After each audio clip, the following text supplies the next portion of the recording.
Ibana, mambo vipi popote pale ulipo? Ni muda mzuri kabisa tunakutana hapa kwa ajili ya kuzungumza michezo, na najua mlinimisi kidogo, jana hatukuonana hapa na leo walao tunaonana, na hii mara baada ya kushuhudia mechi kati ya timu ya taifa Tanzania ambao walikuwa wanacheza dhidi ya timu ya taifa ya Iran. Na leo bana tumepoteza hii mechi tukifungwa magoli 2-0. Lakini ni mechi ambayo hakika tumefundishwa namna ya kucheza mpira. Kutoka Dar es Salaam Tanzania mpaka jijini Mbeya ni safari moja tu ya kumletea gari aina ya Toyota IST mshindi wetu. Kwanza nilikuwa siamini, ila hadi chuma nimekiona, najua ni 100% mali ni yangu. Na washauri waendelee kutumia PMBet, maana ni uhakika, sio matapeli, odds kubwa, kila kitu yani. Nafasi ni nyepesi tu, huenda wewe ukawa mshindi unayefuata wa gari aina ya Toyota IST kwenye promotion ya Super Royal Sports ya PMBet. Iran ni taifa kubwa katika swala zima la kandanda. Unafahamu wameshashiriki michuano ya World Cup, wameshacheza, wamefika katika level kubwa sana. Hata kwenye rank ya FIFA ni wako juu sana. Kwa hiyo tumecheza na moja ya timu kubwa ambayo kiusema kweli kwa upande wetu kama taifa tulikuwa nataraji walau tupate ushindani, lakini pengine hata kufanya kitu ili kupanda viwango vya FIFA. Na kwa upande wetu sisi, mara baada ya kucheza leo tunaporomoka, na hii itatoka takwimu mara baada ya muda siku kadhaa hivi, takwimu itatoka namna ambavyo tumeshuka kwenye ubora wa viwango vya FIFA kutokana na kile ambacho kimetokea leo.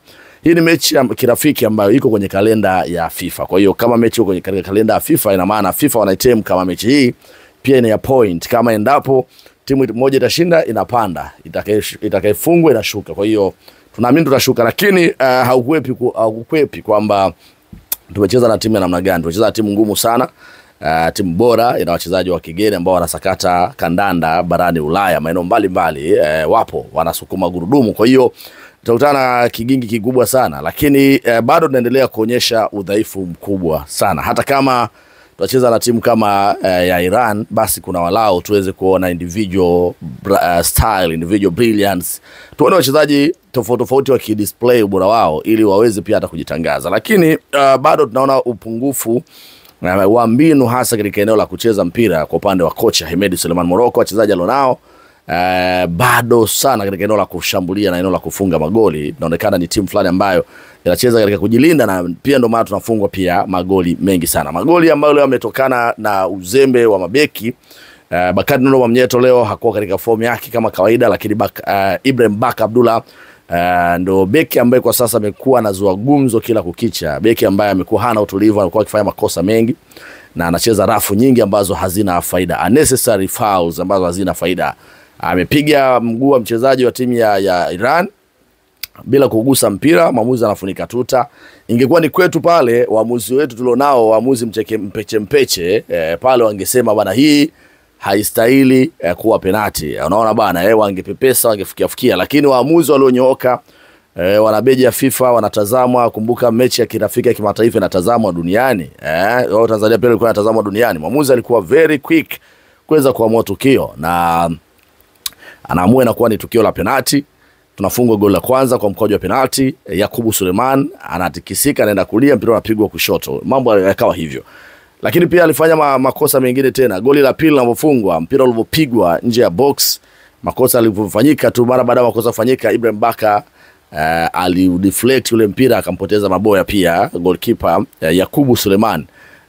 Goli la pili hilo. Lakini goli la tatu lifutwa mara baada ya kabla aliofunga goli hajafunga before alishaushika ule mpira kwa mkono, na ile goli likafutwa. Lakini Yakubu Suleiman pia ameonyesha udhaifu mkubwa sana leo, na hii inadhihirisha kwamba ana wakati mgumu sana kama hata onyesha umakini, kwa sababu wanashindana na wanashindania nafasi yeye na Musa Pinpin Kamara pia kwenye ligi. Kwa hiyo kuna baadhi ya vitu makosa madogo anapaswa kurekebisha. Mfano magoli yaliyofungwa, ukiachana na penalti, goli la pili lilofungwa, ingawa ilikuwa deflected, mpira uliguswa, lakini bado alishindwa kubana zaidi engo yake, kwa maana kwenye eneo la far post. Lakini pia ile goli la tatu, ingawa lilifutwa, yeye mwenyewe alikuwa ni uzembe wake.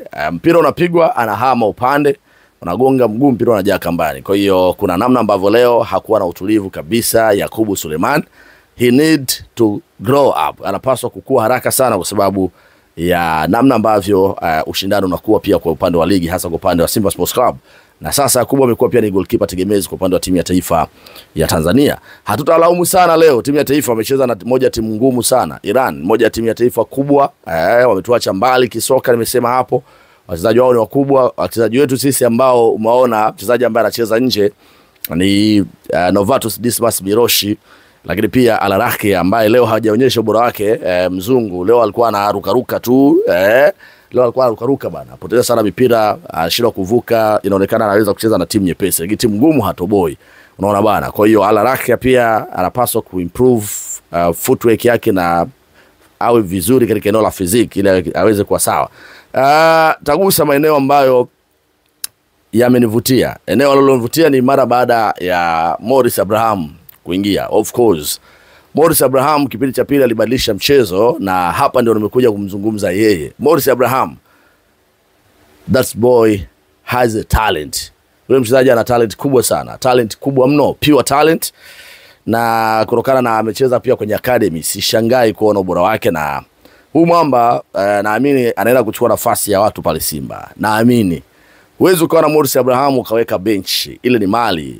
The boy he need to play, anapaswa kupata muda wa kutosha kucheza mpira, kwa sababu paka sasa hivi mchezaji ambaye ameprove hilo, ana work rate kubwa sana, ana cover distance kubwa uwanjani, piga sana pasi, anashambulia, akipoteza mpira yuko very quick kwenda kuhakikisha anasaidia timu kuchukua mpira na kurudisha katika maeneo muhimu, sio? Lakini pia anapofika eneo la mwisho, intelligence brain yake ni kubwa mno, namna ambavyo anaweza kashoot kutoka mbali, pia namna ambavyo anatengeneza link up na timu kwa ujumla wake, team coordination, anafanya mambo ya msingi sana pale katikati. Kwa hiyo kwangu Morris Abraham huyu ambaye namuona kwenye timu ya taifa Tanzania, the starman, yani upcoming superstar kwenye timu yetu ya taifa. Pia kwa upande wa Simba Sports Club wamelamba dume, na hapa nitampongeza Fadlu Davids kwa sababu ameona jicho lake inaenda kuwa challenge waliopo pale katika eneo la namba 10, na kumchallenge Jean Charles Ahoua ambaye ni mvivu, lakini pia uzembe, ingawa kuna watu tukisema wanalalamika. Jean Charles Ahoua ni one of the best player, mchezaji mzuri, bado anakuwa na ule uchoyo binafsi na nini, lakini ukimwangalia Morris Abraham, eneo la kushoot akitaka kufunga goli atashoot, eneo la kutoa pasi atatoa pasi, maeneo mengi sana amekuwa akifanya mambo mengi sana uwanjani kutokea. Lakini ni mchezaji ambaye yuko very flexible, ananyumbulika, lakini pia yuko humble, unaona sio mchoyo, na pia ana vitu vingi sana, yani yuko more aggressive, yani yuko aggressive kwa maana yuko mchangamfu sana uwanjani, hana muda wa kupoteza sana uwanjani. Kwa hiyo amenionyesha kitu cha kitofauti cha kipekee sana Morris Abraham kwa timu ya taifa leo. Kwangu mimi amenikosha mno, na naamini Simba wanajembe yule mamba atawafikisha mbali, lakini sio kama tukawafikisha wao mbali, lakini pia anapalilia career yake. Namuona anaweza kaenda mbali sana katika michuano ya kimataifa akiendelea hivi. Morris Abraham namuona pia anaweza akawa moja ya wachezaji ambao ni wanatazama kwa jicho lingine kabisa kwenye ligi yetu, lakini pia hata CAF wakamtazama zaidi katika timu mbalimbali za ushiriki michuano ya CAF. So keep doing Morris Abraham, endelea kufanya kazi yako, usisikilize sana ukisikia sana mitandaoni, angalia mpira unataka nini, angalia, pita kwenye njia zako, kuwa na discipline hiyo ulionayo, mheshimu kila mmoja. Naamini Morris Abraham anaenda kutupa kitu cha tofauti kabisa. Lakini niseme kitu kwa upande wa kocha Ahmed Morocco, of course we need to change. Tunahitaji kutafuta kocha. Yule kocha hana mbinu jamani, hana mbinu kabisa. Baadaye aliingia akapewa nafasi akasimama kocha msaidizi Juma Mgunda, Pep Guardiola mnene. Kipindi cha pili, cha kwanza chote ni Morocco alikuwa amesimama. Kipindi cha pili ameingia Juma Mgunda, tukaanza kuona pira linatembea. Anawaambia, anatoa maelekezo, boli tembezi, pigwe pasi nyingi, watu wakimbia kwenye nafasi. Ndio tukaanza kuona pira la Pep Guardiola mnene Juma Mgunda. So inawezekana Juma Mgunda ana uwezo wa kumzidi Ahmed Morocco pia kwenye timu ya taifa. Lakini kama hilo hawalioni, wanapaswa kutafuta kocha mwingine wa kigeni, kwa sababu kocha sisi tulionayo, hata kama leo mechi ilikuwa kubwa inatupalia, lakini tunapaswa kutafuta kocha haraka iwezekanavyo. Huyu kocha ni mchache sana. Kwa upande wa timu yetu ya taifa ni mdogo mno, bado hana hiyo level ya kuweza kucompete na kushindana na watu wengine. Lakini tunapaswa pia kuboresha katika eneo la ushambuliaji, tengeneza mashambuliaji bora. Kina Selemani Mwalimu najua ni wachezaji wazuri, kama huna kocha mzuri bado utaona wahovyo, sio? Eneo la backline sio lazima tutumie mabeki wa Yanga always Yanga. Yani wameprove kwenye club yao. Kwenye upande wa timu ya taifa tuna mabeki wengi sana ambao wanapaswa kuingia na kuanza kupewa nafasi. Leo amecheza Bakari Nondo wa Mnyeto na Ibrahim Baka. Makosa yalikuwa mengi sana. Bakari Nondo wa Mnyeto ana kitete hofu miguuni, na leo alipokuwa anapelekewa moto pressure ilikuwa kubwa. Mara unaona amedondoka, anakabia macho na nini, watu wanapita tu mbele yake. Kapteni huyo, lakini pia angalia Baka makosa anayofanya anakuwa maendelevu, na sasa hivi anaendelea kuwa na poor marking, anaendelea kuanza kupotea taratibu kwenye ramani. Ukimwacha Dickson Job, Baka anapotea. So nafikiri tunapaswa kuwazalisha wengine. Tunaye Wilson Nangu this time, lakini utashangaa why apewe nafasi ya kucheza. Wilson Nangu yuko kwenye timu yetu, kwenye klabu ya Simba kwa sasa, lakini kwenye timu ya taifa ni mchezaji ambaye anatakiwa kuanza kupewa nafasi ya kuaminiwa ili aanze kujenga uzoefu, lakini pia kujiamini zaidi.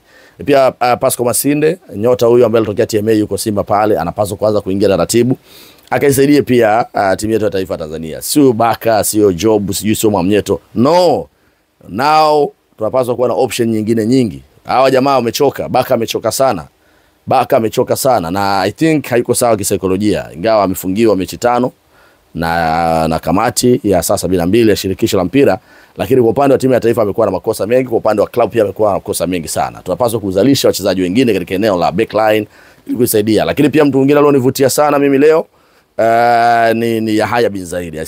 Huyu jamaa anajua mpira, kwa nakata sana pale katikati. Faisal Salum akiwa kwenye timu ya taifa anakuwa na vitu vingi sana, lakini pia hana ule ubora ambao anao kwenye klabu yake. So naye pia Faisal anapaswa kupambana sana. Kwenye timu ya taifa bado mchango wake unahitajika, lakini hauonekani.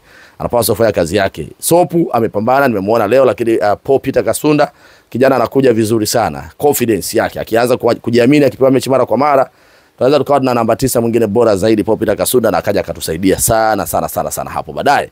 Endelea kusubscribe, gusa alama kengele. Tumefungwa leo na Iran, lakini lawama hatuwezi kutupa leo kwa sababu tumekutana na timu bora sana, ila lazima tujue kupambana na wachezaji pia wajue kupambania, kwa sababu wanaonekana ni international FIFA break, kwa maana ni mechi ya kirafiki ya kimataifa ambayo pia inapandisha timu na inashusha pia timu. Endelea kusubscribe, gusa alama kengele.